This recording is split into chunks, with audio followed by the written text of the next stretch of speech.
Jeffrey is not just another new character among the countless ones in Skibidi Toilet. No, he is a living embodiment of the main law of the universe, almost a biblical figure who has undergone a backstage transformation from an ordinary Alliance agent into an immensely powerful divine being. To understand who he is and what he represents, it is necessary to trace his path from who he was to who he has become. By his nature, Jeffrey is a former TV man. This information, voiced by large TV man, serves as the starting point of his story, which we will take into account. Based on the overall plot, we know that the Alliance races are not just robots. They are carriers of digitized human consciousness, as shown in Camerawoman's memories of Katie and Dave in 1985. This means that Jeffrey is not merely a malfunctioning mechanism. He is a consciousness, a personality, trapped in a nightmare. He was one of the Alliance agents who, like his brethren, possessed the unique abilities of his race: teleportation, hypnosis, and possibly others unknown to us. His tragic story began when he got stuck in the dark dimension, a space his race uses for movement through the opening of gates. The reasons for this incident are unknown. It might have been a failed teleportation, sabotage, or perhaps he was one of the first who decided to explore this dimension, ultimately becoming its eternal prisoner. What matters is not the incident itself, but its consequence: an incredibly long time spent in absolute isolation from the real world. The key to understanding Jeffrey's essence lies in the nature of the dark dimension itself, or the void. As shown in episodes 78 and 79, this is not merely a vacuum or a transit corridor. It is an active, psychoactive, and possibly living and sentient environment. The void affects the mind. We saw how it showed the Saw hybrid his painful memories of a violent transformation at the hands of a skibidi scientist.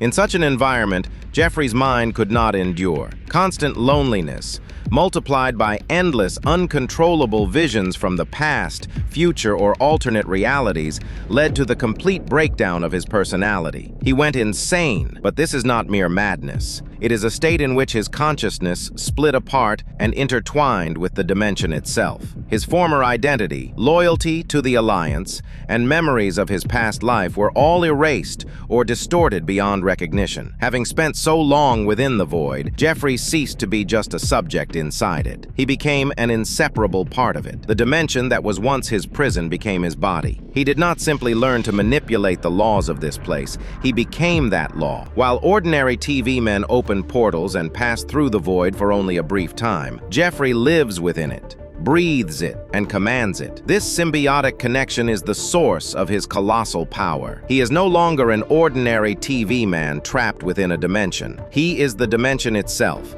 gaining will and form through this TV man. Jeffrey's powers are not the result of technological enhancements, core upgrades, or new weaponry like other characters in the series. His abilities are a fundamental, almost organic manifestation of his complete fusion with the dark dimension. He does not use the power of the void. He is its will and its instrument.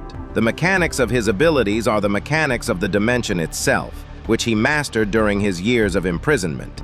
To understand Jeffrey's powers, one must first understand the void. The texts describe it not as an empty space, but as a complex, multi-layered world. The void is capable of digging into memories.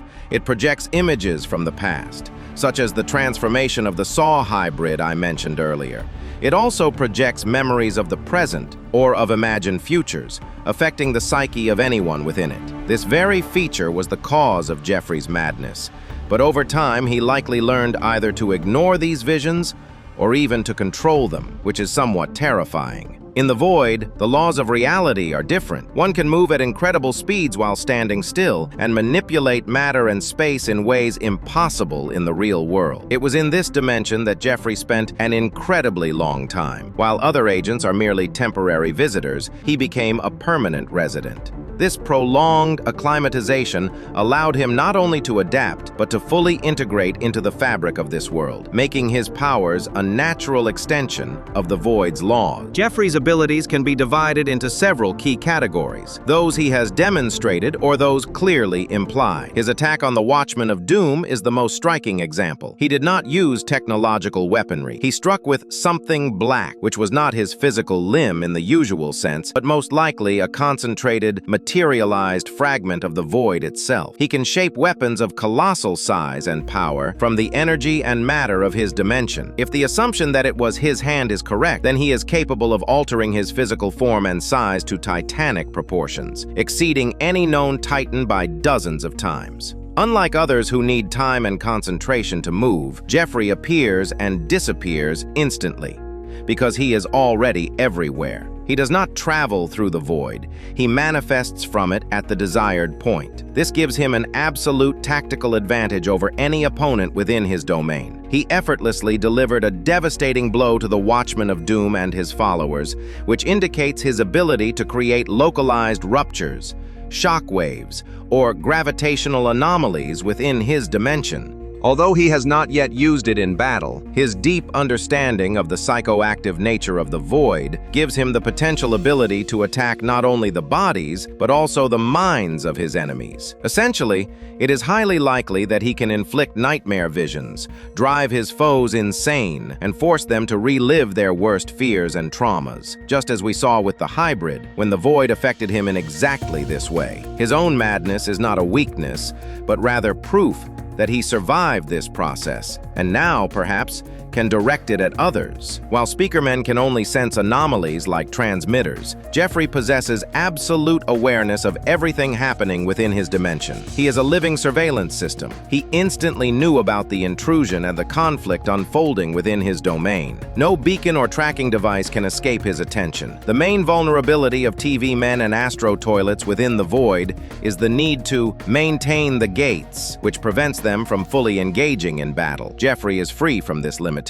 He doesn't need to sustain the gates because he is already at home. This allows him to attack precisely when his opponents are most defenseless. His body and mind are completely adapted to an environment that is deadly to others. Despite his apparent omnipotence, Jeffrey's powers likely have fundamental limitations. His dominion is absolute, but probably only within the void. He himself said that he is the king of this dimension. This means that beyond it, in the real world, he may be completely powerless. Prison, which makes him not a global threat, but a situational one, dangerous only to those who use teleportation. Another danger lies in his shattered mind, which makes his behavior unpredictable. He does not act based on complex strategy, but on a simple instinct to protect his home. And for him, that home is the void, or the dark dimension. It doesn't matter which. This can be exploited. He can be provoked, distracted, or made to attack the wrong target. He is powerful, but not a brilliant tactician. So overall, he can be turned against someone and used as a weapon. His strength is the strength of the void itself. If someone were to find a way to neutralize or weaken the dimension, which seems unlikely, Jeffrey would likely lose his powers. He is not the source,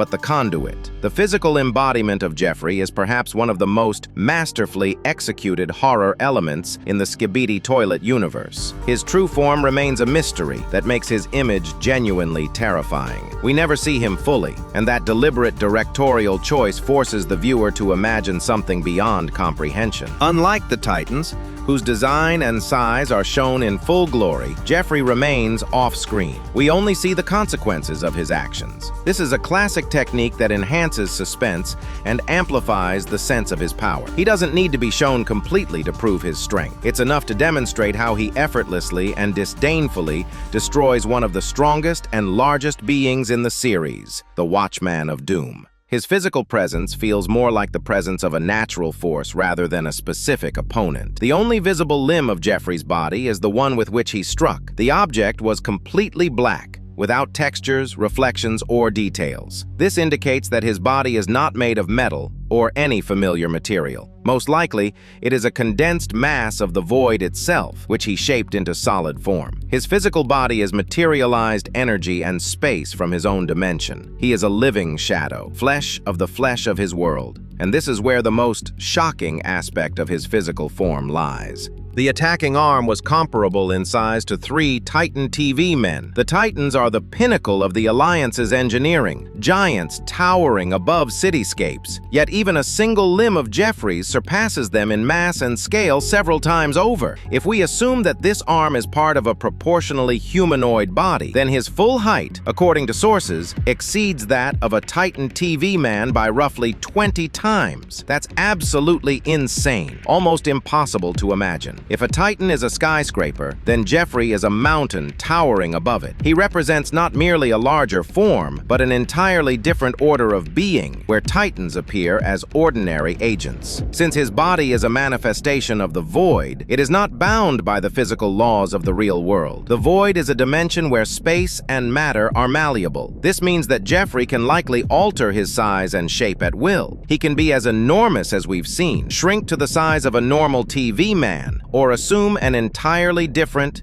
incomprehensible form. What about Jeffrey's motivations? He doesn't care about the conflict taking place on Earth. He is neither an ally nor an enemy in the global sense. He is a chaotically neutral third force that will attack anyone who disturbs the peace of his domain. At the same time, he does not seek to leave the void. He probably either can't do it anymore or simply doesn't want to. So what can we say in conclusion? The main advantage of the TV men, their ability to teleport quickly, has turned into a kind of Russian roulette. Every time the gates are opened, there's now a risk of attracting the attention of an unstable and omnipotent deity who can attack, distort the teleportation point, or trap travelers in his dimension forever, condemning them to eternal nightmares. At the same time, this can also work in the Alliance's favor. As I mentioned earlier, Jeffrey is most likely rather unintelligent and detached from reality. He can be provoked and unleashed upon the Astros, helping the Alliance eliminate the strongest and most troublesome Astro toilets. And by the way, the Alliance, having recorded Jeffrey's actions on their cameras, has obtained priceless data. In the future, they might attempt to study the void in order to learn how to harness its power without losing their sanity. This could become their new ace up the sleeve. So, what do we have? Jeffrey is not just a Mary Sue. He is a tragic character, a former agent